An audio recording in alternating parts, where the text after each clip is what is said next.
Hello और welcome to import export DSC यानी digital signature certificate. आजकल आप देख रहे हो ये डीएससी का यूज बहुत ही कॉमन हो गया है। आप किसी पोर्टल पे भी लॉगिन करते हो तो भी डीएससी की जरूरत पड़ती है। इंपोर्ट एक्सपोर्ट की बात करें तो आपका कस्टमर भी कहता है कि भाई मेरे को आप जो इनवॉइस दे रहे हो, जो बिल दे रहे हो, उसमें भी डिजिटल साइन करके दोगे तभी हम पेमेंट कर पाएंगे। तो इसका यूज बहुत ही बड़े ब्रॉड लेवल पे इंडिया में हो रहा है। तो आज हम इस वीडियो में जानेंगे डीएससी का हिस्ट्री क्या है, ये आया कहां से, क्यों आया। पहले तो हम नॉर्मल साइन कर देते थे, अब इसकी जरूरत क्यों पड़ी, इसके साथ ही साथ ये कितने टाइप्स के होते हैं, इसके सर्टिफिकेट कितने टाइप्स के होते हैं, इसको किस तरीके से हम परचेज कर सकते हैं, डाउनलोड कर सकते हैं, यूज कर सकते हैं, और इसको परचेज करने में क्या प्रोसेस है, कहां से परचेज कर सकते हैं, इसका ऑफिस स्ट्रक्चर क्या है और इसको लेने में कितना खर्च आता है, पूरी डिटेल से बात करेंगे। हो सकता है वीडियो थोड़ा सा लंबी हो जाए, लेकिन मैं कोशिश करूंगा ज्यादा से ज्यादा वीडियो इसमें कवर करने के लिए। तो चलते हैं अपनी पहली स्लाइड पर।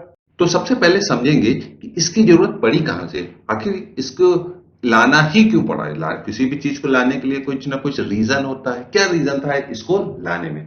तो सबसे पहले आप थोड़ा सा ध्यान दो कि जब पहले किसी इस तरीके से, मैंने यहाँ पे एग्जांपल लिया है, ये मैम है, ये एक मैन है, इन दोनों के बीच में कोई एग्रीमेंट होता है तो हर कुछ ऑफलाइन होता था। क्या होता था? ऑफलाइन होता था, पेपर पे होता था।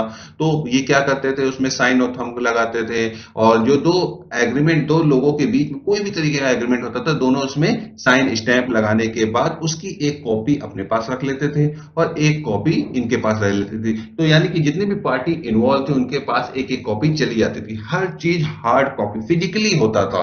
उसके बाद सब कुछ डिजिटाइजेशन स्टार्ट हो गया। कि ऐसा है, आप पेपर का यूज कम से कम करो। ग्लोबल वार्मिंग हो रही है, पेपर कहां से, पेड़ से बन रहा है, पेड़ से बन रहा है तो पेड़ काटा जा रहा है, तो कोशिश कर रहे हैं कि पेपर कम से कम यूज हो। तो यानी जो ट्री है, जो पेड़ है, उस पर बहुत ज्यादा इफेक्ट ना पड़े। अब ऐसा तो हो सकता नहीं ना कि बिल्कुल ना करें, थोड़ा बहुत तो यूज करना ही पड़ेगा। तो इसलिए गवर्नमेंट ने एक अपना एम बनाया कि हम जो भी ऑपरेशन कर रहे हैं उसे वो पेपर लेस कर देंगे, यानी हम पेपर का यूज नहीं करेंगे। तो अब पेपर का यूज नहीं करेंगे तो बाकी एग्रीमेंट कैसे होगा वो किसकी हेल्प से होगा? डिजिटाइजेशन, यानी कि हर चीज डिजिटली हो। आज के टाइम पे आप देख सकते हो सब कुछ कंप्यूटर से हो रहा है, ऑनलाइन हो रहा है, सब कुछ हो रहा है। तो इसलिए डिजिटाइजेशन को बढ़ावा देने के लिए जितने भी जो पुराने एग्रीमेंट थे, गवर्नमेंट ने कहा कि ऐसा है, इसको कन्वर्ट कर दिया जाए डिजिटल फॉर्म में, तो हर चीज बिल्कुल इजी हो जाएगा। एक तो इजी टू एक्सेस हो जाएगा, इजी टू सेव हो जाएगा। कुछ डिसएडवांटेज भी है, लेकिन उसके साथ क्या होगा, सबसे बड़ी चीज हमारा जो इन्वायरमेंट है उस पर कम से कम इफेक्ट पड़ेगा। तो यहां से जो सोच आई डिजिटाइजेशन की, जो डिजिटल सिग्नेचर अभी आगे आएगा, वो यहां से स्टार्ट होती है। ये पहला पॉइंट है। ओके, तो अब आप सोचिए, जितना भी एग्रीमेंट था, अब यहां पे मैंने दो लोगों को एग्जांपल दिया, जितना भी एग्रीमेंट था वो सब डिजिटली होने लगा, यानी सिस्टम पर ही होने लगा। तो प्रॉब्लम क्या आती थी, पहले क्या होता था, अगर पेपर पे होगा तो आपको साइन करना पड़ेगा, स्टैंप लगाना पड़ेगा, और हो सकता है थंब भी लगाना पड़े। अब क्या हो गया, सब कुछ कंप्यूटराइज हो गया, डिजिटल हो गया। तो प्रॉब्लम आई, साइन और स्टैंप कैसे किया जाए। तो उसके लिए भी अलग अलग तरीके से टाइम टू टाइम साइन आने लगा। जैसे आप देख सकते हो कि इस तरीके से आपको साइन कर सकते हो। यहाँ पर एक मैंने ऑप्शन लिया हुआ है कि आप जो क्या करोगे, पेन से नॉर्मली साइन कर दोगे, उसके बाद उसको क्या करोगे, स्कैन कर दोगे। साइन स्टैंप आपने पेन से किया, उसको स्कैन कर दोगे और उसके बाद वहां जाके कॉपी पेस्ट कर दोगे, अपना जो भी डॉक्यूमेंट्स है सिस्टम में उस पर कर लोगे। और दूसरा ऑप्शन क्या आता है, जैसे कि लास्ट में आप देखोगे कि इनवॉइस वगैरह में नीचे लिख दिए जाते हैं कि ये एक कंप्यूटर जनरेटेड डॉक्यूमेंट है, इसके लिए कोई साइन और स्टैंप की जरूरत नहीं है। उसमें एक ट्रैकिंग नंबर होता है, उसके थ्रू उसे कभी भी ट्रैक किया जा सकता है। ये तो बहुत अच्छा था, पर हर कोई तो नहीं कर सकता ना, जिसका रिकॉर्ड है वही तो ट्रैक कर सकेगा। उसके बाद एक और ऑप्शन आता था, लोग क्या करते थे, जैसे आप देखोगे एडब में है, और भी एप्लीकेशन में है, उसमें आप देखोगे अपना नाम टाइप करके, जैसे यहाँ पर लिया हुआ है, वो उसको कन्वर्ट कर देगा साइन में, और उसी को लोग यूज कर लेते थे। तो इस तरीके से लोग जो है अलग अलग तरीके का, अलग अलग ऑर्गेनाइजेशन यूज करने लगी, क्योंकि हर को पेपरलेस तो बन चुका था। अब प्रॉब्लम कहां पर आई कि आप सोचो, ये जो इस तरीके के स्टैंप हैं वो कॉपी पेस्ट हो जा रहे हैं, और ये भी जैसे आप देख रहे हो बनाया, ये भी बन जाएगा। तो इसमें प्रॉब्लम ये आई कि आसानी से उसको एडिट करने के बाद, कोई भी डॉक्यूमेंट आपने एडिट कर दिया, सबसे बड़ी चीज क्या है, अगर डिजिटल फॉर्म में एडिट कर ले रहे हो, पहली प्रॉब्लम आ गई कि एडिट नहीं होना चाहिए। दूसरा जो साइन है वो क्या कर रहा है, कॉपी पेस्ट है तो वो कोई भी कर लेगा। तो इससे प्रॉब्लम क्या आई, आसानी से एडिट हो जा रहा है, फेक डॉक्यूमेंट बन जा रहा है, सिक्योरिटी का इशू आ रहा है कि नहीं आ रहा है। तो इसी को दूर करने के लिए डिजिटल सिग्नेचर सामने आ गया। अब यहां पर देखिए गवर्नमेंट ने कह तो दिया कि हम डिजिटल सिग्नेचर को यूज करेंगे, पर कैसे का, ऐसे नहीं होता। गवर्नमेंट का एक प्रोसेस होता है, एक तरीका होता है। तो गवर्नमेंट का जो एक्ट था, आईटी एक्ट 2000, इसी से रिलेटेड है। आईटी एक्ट में उन्होंने क्या कहा, हम डिजिटल सिग्नेचर को अप्रूव करते हैं। क्या करते हैं, अप्रूव करते हैं। जितने भी गवर्नमेंट सेक्टर हैं, जो उनसे जुड़ी इंडस्ट्रियां हैं, प्राइवेट कंपनियां हैं, सबको मैंडेट कर दिया कि आप फला फला प्रोसेस के लिए आप डिजिटल सिग्नेचर का यूज करोगे। कौन कह रही है, गवर्नमेंट कह रही है। गवर्नमेंट कह रही है तो करना पड़ेगा। तो उसको गवर्नमेंट ने डिजिटल सिग्नेचर को एक लीगली वैलिड कर दिया कि अगर डिजिटल सिग्नेचर है कोई डॉक्यूमेंट में तो वो डॉक्यूमेंट लीगली वैलिड है। क्योंकि उसके अब रीजन क्या है, आगे आगे आपको बताऊंगा। तो यहां से आप देख सकते हो डिजिटल सिग्नेचर आ गया। अब उसके अलावा मैंने यहाँ पे कुछ जो जो मेन काम है वो लिए, बाकी आगे मैं धीरे धीरे बताऊंगा। जैसे कि कोई लाइसेंस है, परमिशन देना है, उसमें आप कर सकते हो।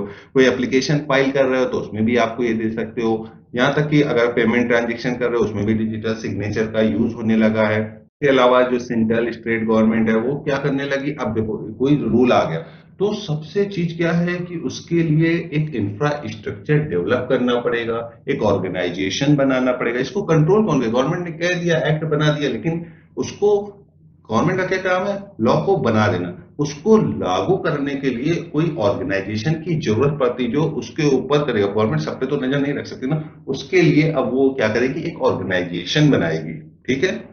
तो जैसे कि मैंने आपको बताया, ऑर्गेनाइजेशन स्ट्रक्चर बहुत ही इंपॉर्टेंट होता है।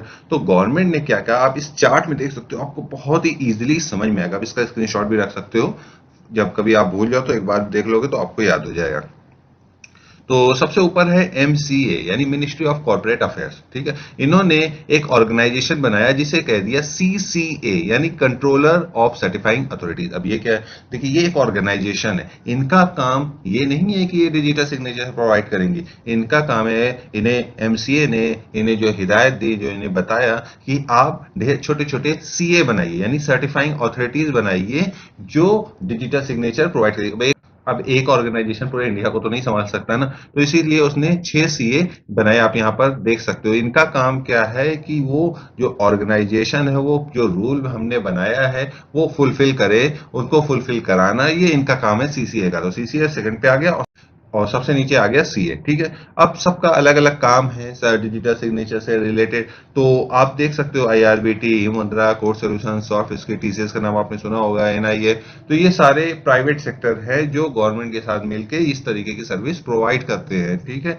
तो आज मैं जो आपको बताऊंगा वो ई मुद्रा का बताऊंगा, क्योंकि इंपोर्ट एक्सपोर्ट से रिलेटेड मेरा चैनल है। तो आपको ई मुद्रा से सारी डिटेल मिल जाएगा, किस तरीके से अप्लाई करते हो, तो मैं इजिली उसको समझा दूंगा और इसके बारे में मुझे जानकारी भी है। ठीक है।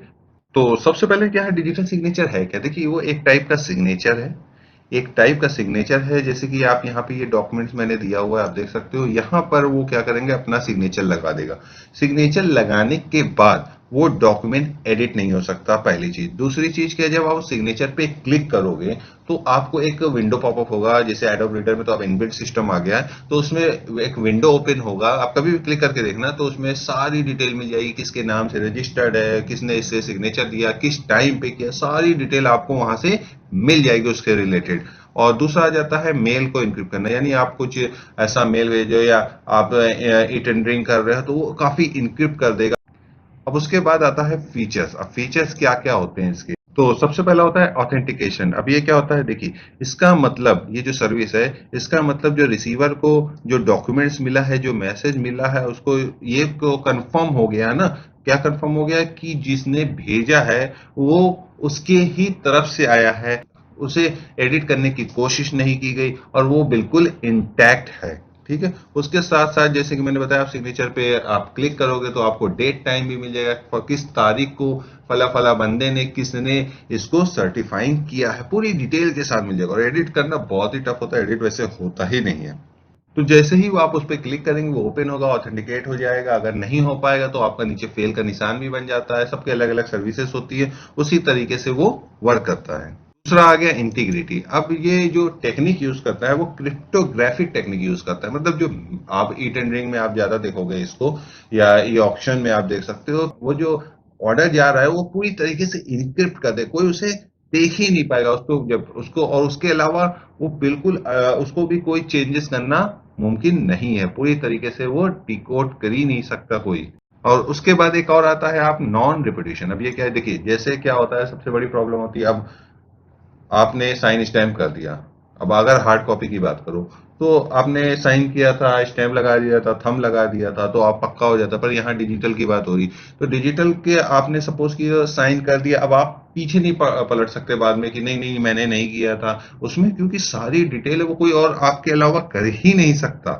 तो इससे क्या होता है, एक सिक्योरिटी मिल जाती है जिसके पास ये डॉक्यूमेंट जा रहा है कि फला फला बंदे ने किया, और वो बाद में मुकर नहीं सकता। तो ये 3 फीचर्स इसके होते हैं, मेन फीचर्स हैं। उसके अलावा जो डीएससी होते हैं वो 1 साल के लिए भी आते हैं, 2 साल के लिए भी आते हैं, कहीं-कहीं 3 साल के लिए भी आते हैं, वो डिपेंड करता है।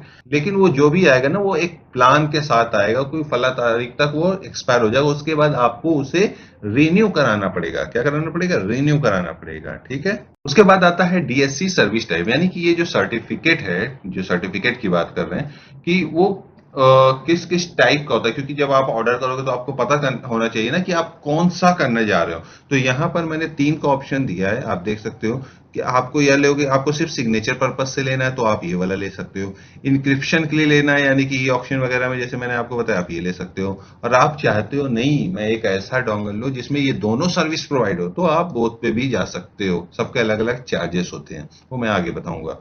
के बाद जो डीएससी होता है, आप कभी देखोगे लगा होगा, उसमें 2 की होती के साथ आता है, एक पब्लिक की, एक प्राइवेट की। प्राइवेट की उसके पास आएगा जिसने, जो उसका ऑनर है, उसी की हेल्प से वो डोंगल लगाएगा, यूएसबी की टाइप का होगा, उसे लगाएगा और उसी की हेल्प से उस पर साइन या इंक्रिप्ट करेगा। और दूसरा आता है पब्लिक की। पब्लिक की क्या है कि इंक्रिप्ट कर दिया तो उसे को डिकोड करने के लिए होता है, और नॉर्मली जो है साइन के पर्पज से होता है, तो ऑटोमेटिकली डिकोड हो जाता है। क्लियर है? जहां भी आपको कंफ्यूजन हो वहां आप कमेंट्स कर लेना। और दूसरा होता है, एक यहाँ पे मैंने मेंशन नहीं किया, आप देखोगे कभी चौकोर होता है डिजिटल सिग्नल, कभी गोल होता है, कभी ऐसे ऐसे लिखा होता है, तो वो एक लेआउट का टाइप है। जब आप डीएससी खरीदोगे तो आपको एक सेटिंग मिल जाएगी, आप उसमें जाके देखोगे तो आप अपना जो स्टाइल है वो वहां से, जो सिग्नेचर स्टाइल है वो वहां से आप चेंज कर सकते हो, इसीलिए आपको अलग देगा। लेकिन आप जब क्लिक करोगे तो ओपन जो प्रॉपर्टीज होगी वो कुछ उसी तरीके से ओपन होगी। हम बात करेंगे टाइप्स की। एक्चुअली जो डीएससी है ये आपको पता होना चाहिए, डीएससी को 3 क्लास में बांटा गया है, तभी तो आप अप्लाई करोगे ना, वो भी अभी आप जब अप्लाई करोगे ना उसमें आपको डिटेल मिल जाएगी। तो 3 क्लास में बांटा गया है, क्लास 1, क्लास 2, क्लास 3, तीनों का अलग अलग काम है। आप इसको देख सकते हो, जो कि इशू होता है क्लास 1 की यहाँ पे बात करें, वो प्राइवेटली किसी बंदे को इशू होता है, इसकी सिक्योरिटी कम होती है, और सबसे बड़ी चीज ये इंडिया में डिसकंटिन्यू हो गया, अभी इसको आप चाहोगे तो आपको मिलेगा भी नहीं। दूसरा आता है क्लास 2। आगे बढ़ने से पहले मैं आपसे रिक्वेस्ट करूंगा, अगर आपको मेरी वीडियो पसंद आई है तो प्लीज लाइक और सब्सक्राइब कीजिए, हो सके तो मेरे वीडियो को अपने दूसरे ग्रुप है उसमें शेयर करिए, जिससे जो मेरा चैनल है वो थोड़ा ग्रो कर सके और मैं जल्दी जल्दी आपके लिए वीडियो पोस्ट कर सकूं।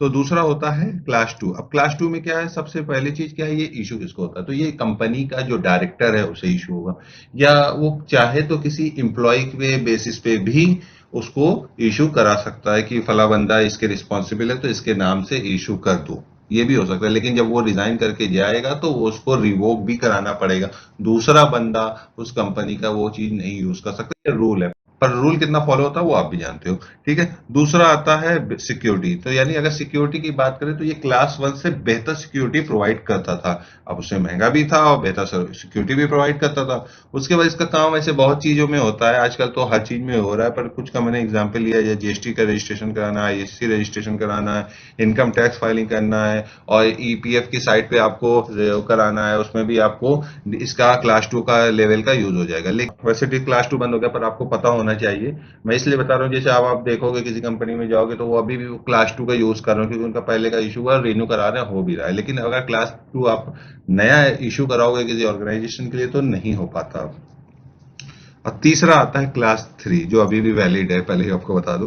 तो ये किसको होता है, ये भी डायरेक्टर को या किसी स्पेसिफिक एम्प्लॉय को। अब इसका जो क्या है, ये सिक्योरिटी की बात करें तो सिक्योरिटी जो क्लास 1, क्लास 2, क्लास 3 में सबसे टॉप सिक्योरिटी जो थी ये इसी की है, इसीलिए अभी तक वैलिड है। और इसका जो काम क्या होता है, देखिए जैसे आप ई ऑक्शन में, ई टेंडरिंग में पार्टिसिपेट करना चाहते हो तो उसके लिए मेनली ये यूज किया जाता है। तो ये उसी बेसिस पे एम्प्लॉय को इशू कर दिया जाता है। तो आपको होप समझ में आ गया, क्लास 1, 2, 3 सब आपको मैं एकदम डिटेल से लेके चल रहा हूँ कि आप बिल्कुल भी डीएससी के बारे में ज्यादा से ज्यादा जान सको। तो नेक्स्ट आता है कैसे आप इसको परचेज करोगे। तो मैं स्टेप बाय स्टेप एकदम शुरू से चलूंगा, आप थोड़ा ध्यान से देखना और बिल्कुल समझने की कोशिश करना कि सबसे पहले क्या है। आपको डीएससी परचेज करने के लिए, जैसे कि मैंने आपको इतना सारा इतिहास बताया तो आपको समझ में आ गया, मैंने ई मुद्रा का नाम वहां पे लिया था। जो मैं आपको आज बताऊंगा वो ई मुद्रा के बारे में बताऊंगा, कैसे यहाँ से आप डीएससी इशू कर सकते हो। और मैं किसी इसको ये प्रमोट नहीं कर रहा हूँ, मैं बस इसका नाम लिया क्योंकि मुझे इसके बारे में जानकारी है। तो सबसे पहले आप ये जो लिंक देख रहे हो, आप इस पे जाओगे, विजिट करोगे, डिस्क्रिप्शन में मैं लिंक भी दे दूंगा। आप जैसे ही विजिट करोगे तो आपको होम पेज खुल जाएगा। होम पेज पे ही अगर आप देखोगे तो आपको यहाँ पे डिटेल मिल जाएगी, क्लास 3 का डिटेल यहाँ पे आपको देखने को मिल रही है। क्लास 3 ये आप चेंज भी नहीं कर सकते। उसके बाद यूजर टाइप, अगर आप इंडिविजुअल में जाओ या ऑर्गेनाइजेशन, अगर प्राइवेट ले रहे हो तो इंडिविजुअल में जाओगे, ऑर्गेनाइजेशन में जाओगे यहाँ तो हो जाएगा। ठीक है, उसके बाद किस टाइप का, तो यहाँ पे अब सिग्नेचर करना है। यहाँ पे मैंने क्लिक किया तो ये विंडो ओपन हुई। तो आपको किस टाइप का चाहिए, सिग्नेचर के लिए चाहिए, इंक्रिप्शन के लिए चाहिए कि बोथ चाहिए, यहाँ पे ये भी डिटेल आपको मिल जाएगी। उसके बाद नेक्स्ट आता है वैलिडिटी। तो आप यहाँ मोर पे क्लिक करके 1, 2, 3 जो भी है आप कितने साल के लिए लेना चाहते हो वो भी हो जाएगा। जैसे ही आप क्लास 3 का चूज करोगे तो आपके सामने ये नीचे आ जाएगा कि आप इंडिया के बाहर रहते हो तो इस पे टिक करो, या डीजीएफटी से रिलेटेड चाहते हो तो इस पे क्लिक करो। तो उसके बाद आप बाय सर्टिफिकेट पे क्लिक करोगे, यहाँ पे आपका अमाउंट लिखा है, ये स्टार्टिंग अमाउंट है, इस पे मत जाइएगा, बढ़ जाएगा अभी आगे जाके। तो जैसे ही आप उस पर क्लिक करोगे तो एक आपके सामने विंडो ओपन होके आएगा। तो उसमें कुछ माइनर सी डिटेल है आपकी कंपनी से रिलेटेड, वो पूछेगा, आप उसको वहां पे आराम से फिल कर देना। उसके बाद आपको कहेगा कि अमाउंट पे करो। पे करने के बाद आपको अपने आप को वेरीफाई कराना पड़ेगा। तो वेरीफाई का जो प्रोसेस है वो सारा ऑनलाइन है, पेपरलेस हो चुका है। अब पहले तो बहुत ही था, फिजिकली होता था, अभी भी कुछ कुछ केसों में होता है। तो आप 5 मिनट लगेगा, वो आपका वेरीफाई हो जाएगा। और कुछ कंडीशन में वो चाहे तो फिजिकल वेरिफिकेशन भी करा सकते हैं, कोई बड़ी बात नहीं है। और उसके बाद क्या है, जब आपने पे वगैरह कर दिया, वेरीफाई हो गया, तो आपको 30 मिनट के बाद आप उसको, जो आपका सर्टिफिकेट है वो डाउनलोड कर सकते हो। यानी आपको सर्टिफिकेट मिल गया, आप उसको डाउनलोड कर सकते हो। ठीक है, अब डाउनलोड का प्रोसेस मैं आगे बताऊंगा। तो आपने सर्टिफिकेट परचेज कर लिया, अब आपको क्या करना है, डाउनलोड करना है। डाउनलोड करने के लिए आप होम पेज पे जाओगे, ऊपर जैसे मैंने अभी आपको दिखाया है जो साइट पे, उसमें आप नीचे आओगे तो आपको यहाँ पे आप देख सकते हो मिल जाएगा डाउनलोड सर्टिफिकेट। आप जैसे ही इस पे क्लिक करोगे, क्या करना है आपको, इस पे क्लिक करना है तो ये आपका विंडो ओपन हो जाएगा कुछ इस तरीके से। ये भी ओपन हो जाएगा तो आपको ये वाले पे जाना है। ठीक है, डायरेक्टली आप इस पे डाउनलोड पे क्लिक करोगे, ऑपरेटिंग सिस्टम वगैरह वो ऑटोमेटिकली ले लेगा और डाउनलोड आपके सिस्टम पे हो जाएगा। ये डायरेक्ट लिंक है, वो तुरंत डाउनलोड हो जाएगा। डाउनलोड होगा वो जिप फाइल में होगा। जिप फाइल को आप अनजिप करोगे, वो एक ईएक्सी फाइल होगी। क्या होगा, ईएक्सी फाइल होगी। ये उसके ऊपर आप क्लिक करोगे तो आपके सामने इस तरीके से डायलॉग बॉक्स ओपन हो जाएगा इंस्टॉल होने के लिए और डिटेल के लिए। तो आपको यहाँ पे एप्लीकेशन आईडी और जो है आपको एक कोड मिला होगा वहां से जब आप फिलअप किए हो, वो जो आपके रजिस्टर्ड मोबाइल पे आया वो आपको यहाँ पे डालना होगा। उसके बाद आपको यहाँ पे कंफर्म पे क्लिक करना होगा। उसके बाद जो आपको डिटेल दी गई है वहां से भरने को आएगा, थोड़ा बहुत डिटेल होगी, वहां से आप वेरीफाई करोगे कि हाँ सारी डिटेल ओके है, ये मेरी डिटेल है, उस पर क्लिक करोगे यस। उसके बाद टोकन का एक पासवर्ड देना पड़ेगा। पासवर्ड देते ही क्लिक एग्री टू डाउनलोड। पूरी तरीके से आपका जो सर्टिफिकेट है वो आपके सिस्टम पे डाउनलोड हो जाएगा। वो एज आप कह सकते हो ईएक्सी फाइल में, एक तरीके से आप ईएक्स प्रोग्राम भी कह सकते हो। तो वो आपके सिस्टम पर डाउनलोड हो गया। अभी भी आप उसको यूज नहीं कर सकते जब तक आप डोंगल नहीं खरीदोगे, वो अभी आगे का प्रोसेस है। पूरा प्रोसेस होगा तभी आप डीएससी को यूज करोगे। तो अभी तो मैंने आपको सिर्फ 2 प्रोसेस बताया था, नेक्स्ट प्रोसेस में आपको बताऊंगा डोंगल कैसे आपको परचेस करना है। तो आप जैसे कि होम पेज पे ही सारा चीज है, इसमें इस साइट का सही है, बड़ा अच्छा है। आप नीचे चले गए तो वो मिल गया था आपको डाउनलोड करने का। आप जब ऊपर आओगे तो आप देख सकते हो यहाँ पर एक ऑप्शन आ रहा है बाई टोकन। बाई टोकन यानी बाई डोंगल, उसी की बात हो रही है यहाँ पर। आप इस पे क्लिक करोगे। जैसे ही आप क्लिक करोगे आपके पास ये जो डायलॉग बॉक्स देख रहे हो वो ओपन हो जाएगा, जिसमें आपको बिलिंग की कुछ डिटेल देना होगा। आपका नाम क्या है, बिलिंग का नेम क्या है, mobile number, email ID, IGST की डिटेल। अभी ये आप पहले भी खरीद सकते हो, बाद में भी खरीद सकते हो। ये अभी ब्लैंक की तरह आपके पास एक आ जाएगा। इसी वो जो आपका जब साइन करोगे तब इसे लगाया जाता है, वेरीफाई करना है, वो आगे का प्रोसेस है। उसके बाद एड्रेस है, स्टेट वगैरह सारा चीज लिख के आप यहाँ पे दोगे। आपका ऑपरेटिंग सिस्टम आप कौन सा यूज कर रहे हो, अगर आप मैक ऑपरेटिंग सिस्टम पे हो तो आप इसे सिलेक्ट करोगे, अगर विंडोज यूज करते हो तो इसको करोगे। आपको कितनी क्वांटिटी चाहिए, 1 2 3 4, जितनी क्वांटिटी चाहिए यहाँ पे दिया हुआ है 500 समथिंग। तो ये सारी डिटेल लिखी हुई है। आप यहाँ पे उसको क्लिक करने के बाद आपको बिलिंग इन्फॉर्मेशन पूरी भर देने के बाद आप उसको पे कर दोगे। पे करने का ऑप्शन आएगा, यहाँ पे लिखा हुआ है ना प्रोसीड टू पे। जैसे ही आप पे कर दोगे तो आपको एक रेफरेंस नंबर मिल जाएगा, जैसे कि आप कह सकते हो ट्रैकिंग आईडी आपको मिल गया। और आप उसको ट्रैक करोगे 2 4 दिन 3 दिन, जैसे भी आपका जहां भी सीए हो, आपका जो नियरेस्ट सीए होगा वो आपके यहाँ वो डिलीवरी करवा देगा। तो वो आपको आपके और रजिस्टर्ड ऑफिस में वो जहां भी आपने एड्रेस डाला होगा वो वहां पर पहुंच जाएगा। अब आपको तीनों चीज मिल गई, सर्टिफिकेट मिल गया, आपने सर्विस ले ली और आपको टोकन भी मिल गया। अब आप एलिजिबल हो उसको सेटिंग करके डिजिटल सिग्नेचर को यूज करने के। अब आपको समझ में आ रहा हो, काफी लंबा हो गया प्रोसेस, पर मैं कोशिश कर रहा हूँ आपको ज्यादा से ज्यादा समझ में आए। अब आप इसमें मैंने जो डिटेल कुछ दी हुई है, देखिए डोंगल जो होते हैं बहुत से तरीके के होते हैं, सबकी चार्जेस अलग होती हैं। और यहाँ पर जो प्राइस लिखा है ऑनवर्ड, तो आप ध्यान रखिएगा इसमें टैक्स नहीं जुड़ा है, ऑनवर्ड यहाँ से स्टार्ट है।